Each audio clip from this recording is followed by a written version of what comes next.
యాక్చువల్గా మేము ఫేజ్ 1 ఈ నెలాఖరు పూర్తి చేయాలనుకున్నాము. ఎందువల్లంటే ఎన్నికలు ఉన్నాయన్న విషయం మనకు తెలుసు కాబట్టి అంత కంప్లీట్గా చేయలేమని 3 దశలుగా చేయాలనుకున్నాము. సో మొదటి దశ కోస్టల్ ఏరియా అయిపోతుంది, రెండో దశ రాయలసీమ, తర్వాత ఉత్తరాంధ్ర చేయాలి. అయితే ఈ దశ పూర్తయ్యే సమయానికి ఒక నిర్ణయానికి రావాలని అనుకున్నాం. ఏమిటి, ప్రత్యక్షంగా ప్రజల్లోకి వచ్చి మనం ఈ పోటీ చేయాలా, లేకపోతే ఇలా ఒక ప్లాట్ఫామ్ లాగా నిలబడిపోవాలా అన్న దాని గురించి చర్చ జరుగుతుంది. అయితే మేము నడిచిన క్రమంలో ప్రతి చోట కూడా మీరు సభల్లోకి రావాలి, చట్టసభల్లో ఉండాలి, ఉంటేనే కదా ఏదైనా మనం ఒక మార్పుని తీసుకురావడానికి శ్రీకారం చుట్టగలుగుతాము, వాయిస్ని ఇవ్వగలుగుతాము, వీరేం కోరుకుంటున్నారని అనేటువంటి దృక్పథం వస్తుంది. ఆ దిశలో నేను మొదటి నుంచి కూడా చెప్తున్నాను, నేను ఇలాగే ఉంటాను అలాగే ఉంటానని కాదు, ప్రజాభిష్టం మేరకు లేదా ప్రజల అవసరం మేరకు మనం ఏ రకంగా రూపాంతరం చెందాలంటే ఆ విధంగా ముందుకు వెళ్ళాలి.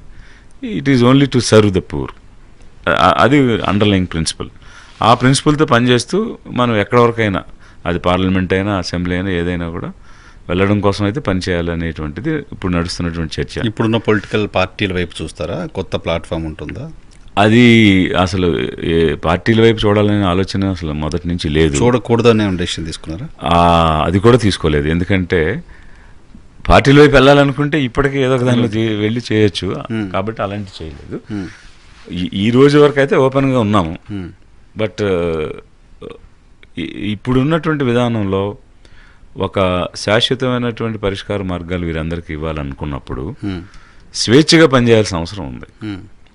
సో ఆ స్వేచ్ఛ అనేది ఎక్కడ ఉంటుంది అనేది చూసుకుని మనం ముందుకు అడిగేయాలి.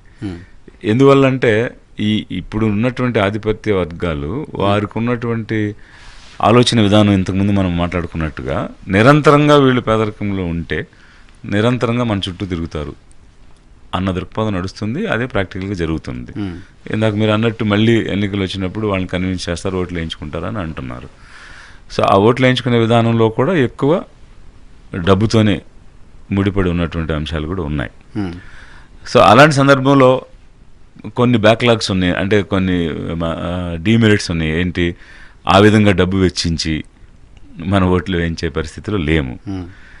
అది కేవలం ఒక సిద్ధాంతంగా ఒక లక్ష్యంగా పనిచేయటం ద్వారానే మనం ముందుకు వెళ్ళగలుగుతాం తప్ప మనం ఓటు కోసం డబ్బులు ఇవ్వడం అన్నటువంటి పరిస్థితి అయితే లేదు, జరగదు. అలాంటి సిచ్యువేషన్లో మనం రాణించగలుగుతామా లేదా అనేటువంటి ఇంట్రాస్పెక్షన్ కూడా చేసుకుంటూ ఉన్నాము. సో ఈ పరిస్థితిలో ఒక నిర్ణయానికైతే ఈ యాత్ర ముగిసే సమయానికి వచ్చి వేదిక నిర్మాణం అయితే ఖచ్చితంగా చేస్తాము. ఆ వేదికను సాంఘిక ఆర్థిక కోణం వరకే ఉంచాలా, దానికి రాజకీయ కోణం కూడా తీసుకుని ముందుకు వెళ్ళాలా అన్నదే నిర్ణయం చేసుకోవాలి. అది అయితే ఇప్పుడు వెళ్ళిన చోటల్లో కూడా వారు కోరుతున్నట్టుగా మనం ఉంటేనే ఏమైనా చేయగలం అన్నదే బలంగా ఉంటే అలా వెళ్ళడానికి మనం స్వతంత్రంగా వెళ్ళాలా, ఎవరో ఒకరు మద్దతుతో వెళ్ళాలా అన్నది ప్రస్తుతం నడుస్తున్న ఆలోచన. ఒక ఐఏఎస్ అధికారి అంటే పొలిటీషియన్ 5 ఏళ్ళు ఎంపీగా ఉంటాడు, 5 ఏళ్ళు ఎమ్మెల్యేగా ఉంటాడు. కానీ ఒక ఐఏఎస్ ఆఫీసర్ ఎక్కువ కాలం సర్వ్ చేయగలరు లార్జర్ స్కేల్లో అనేది జనరల్గా ఉన్న ఇంప్రెషన్. మీడియాగా నేను దాదాపు 20 ఇయర్స్గా జర్నలిస్ట్గా ఉన్నా. నాకు కూడా ఒక పొలిటీషియన్ కంటే ఒక బ్యూరోక్రసీలో ఉన్న వాళ్ళు అనుకుంటే ఎక్కువ పని చేయొచ్చు, పేదలకు సర్వ్ చేయొచ్చు అని చెప్పి నమ్ముతాను. బట్ మీరు దాన్ని వదిలేసి వచ్చి పొలిటికల్ వైపు చూస్తున్నారు. ఎందుకు అక్కడ చేయలేకపోయారా? ఎవరైనా ఆపారా? చేయడానికి అడ్డంకులు ఉన్నాయా? అక్కడ స్వేచ్ఛ లేదా? అక్కడ 30 ఇయర్స్ ఉన్నా నేను సర్వీస్లో. ఇప్పుడు అంటే ముగింపు దశకు వచ్చింది సర్వీస్ అనేది ఒకటి. రెండవది డెఫినెట్గా పరిమితులు ఉన్నాయి దానిలో. ఒక బ్యూరోక్రసీలో ఖచ్చితంగా పరిమితులు ఉంటాయి. ఎందుకంటే ఎలక్టెడ్ గవర్నమెంట్ దగ్గర పనిచేయాలి ఎవరైనా కూడా. ఆ ఎలక్టెడ్ గవర్నమెంట్కి కొన్ని ప్రయారిటీస్ ఉంటాయి. వాళ్ళకి ఒక మేనిఫెస్టో ఉంటుంది. కొంతమంది మేనిఫెస్టోకి స్టిక్ ఆన్ అయ్యి దానికి బద్దులై పనిచేస్తారు, కొంతమంది దాన్ని వదిలేసి వచ్చిన తర్వాత మళ్ళీ వేరుగా పనిచేస్తారు. అది వాళ్ళ విధానం గురించి ప్రస్తావన అవసరం లేదు. కానీ వారు ఏ రకమైన కార్యక్రమాలు చేయమన్నారో అవే చేయాలి. అలాంటి కార్యక్రమాల్లో నేను దారులు వెతుక్కునేవాడిని, ఏ విధంగా మన ముందుకు వెళ్ళాలని. అంటే ఎగ్జాంపుల్, ఫస్ట్ పోస్టింగ్ నాకు అమలాపురంలో వచ్చింది, డిప్యూటీ కలెక్టర్గా సెలెక్ట్ అయిన తర్వాత. సో అప్పుడు గ్రామాల్లో వెళ్తుంటే అక్కడ తీవ్రమైన సమస్యలు ఏముండేంటి, ఇళ్ల స్థలాలు లేవు, రేషన్ కార్డులు లేవు, పెన్షన్లు లేవు, ఇట్లాంటి కొన్ని, అంటే ఒకటి సోషల్ సెక్యూరిటీ మెజర్స్, ఇంకో పక్క ఇవి. అక్కడ స్థలాలు అంత ప్రాబ్లం ఎందుకంటే అక్కడ భూమి చాలా వాల్యుబుల్ అనమాట. సో ఒక అంగుళం తేడా వచ్చినా కొట్టుకుంటారు, అంత విలువైంది. అలాంటి చోట ఎలా కొనాలి, ఎలా ఇవ్వాలి ఆలోచిస్తే అప్పుడే కొన్ని దేవస్థానం భూములు అవి తీసుకోవచ్చు అనేటువంటి ఒక జీవో వచ్చింది. సో అది అవకాశంగా తీసుకుని నాకు 250 గ్రామాలు ఉంటే 108 గ్రామాల్లో దేవస్థానం భూములు ఉంటే 108 గ్రామాల్లోనూ వాళ్ళతో చర్చించి ప్రతిదీ ఊరిని అనుకుని తీసుకుని 1952లో అమలాపురం రెవెన్యూ డివిజన్ స్టార్ట్ అయింది, అది వచ్చింది. ఇది 96లో సంగతి, అంటే 45 సంవత్సరాలు అయింది అప్పటికి. 45 సంవత్సరాల్లో 12,000 స్థలాలు ఇస్తే 6 నెలల్లో నేను 18,000 స్థలాలు ఇచ్చాను. Great achievement. సో అప్పుడు చంద్రబాబు నాయుడు గారు సీఎం, వారు సీఎం అవడం, నేను అక్కడికి వెళ్ళడం ఒకేసారి జరిగినాయి. 6 నెలల తర్వాత ఆయన ప్రజల వద్దకు పాలన అన్న ప్రోగ్రాంతో వచ్చారు. 1 ఫుల్ డే అమలాపురం రెవెన్యూ డివిజన్లో స్పెండ్ చేశారు.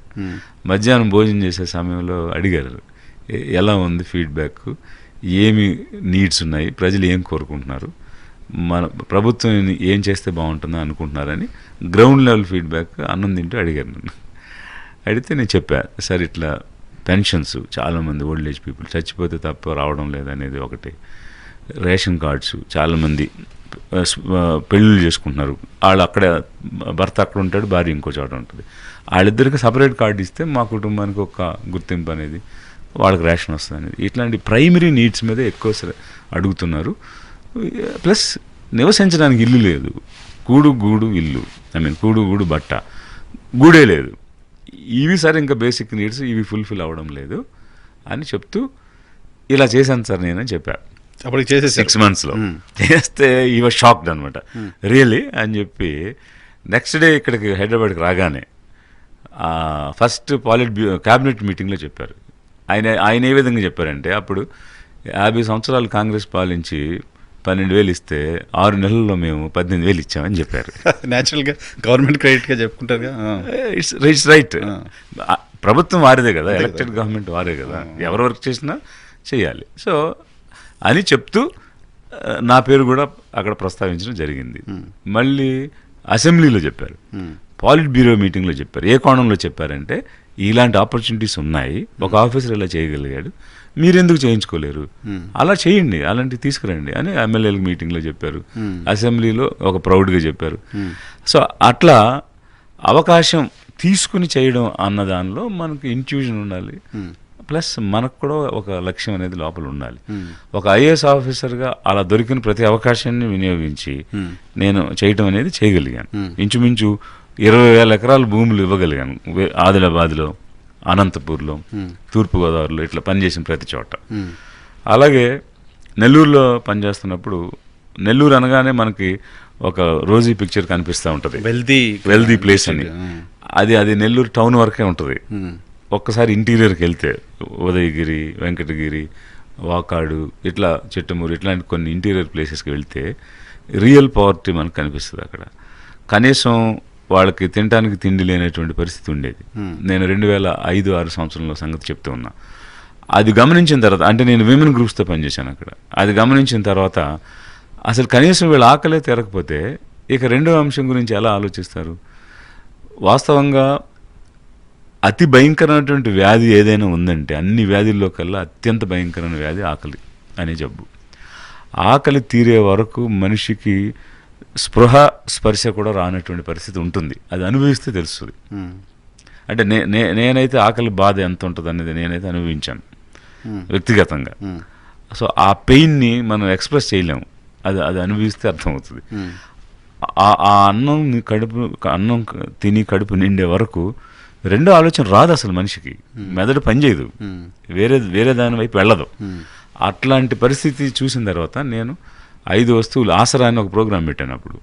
సో బియ్యంతో పాటు కందిపప్పు, మంచి నూనె, ఉప్పు, చింతపండు, ఎండుమిర్చి, అంటే ప్రోటీన్స్, ఫ్యాట్స్, కార్బోహైడ్రేట్స్ ఒక బ్యాలెన్స్డ్గా ఉండాలనేటువంటి ఉద్దేశంతో పెట్టి 1,61,000 కుటుంబాలకి ప్రతి నెల ఇవ్వడం స్టార్ట్ చేశాం.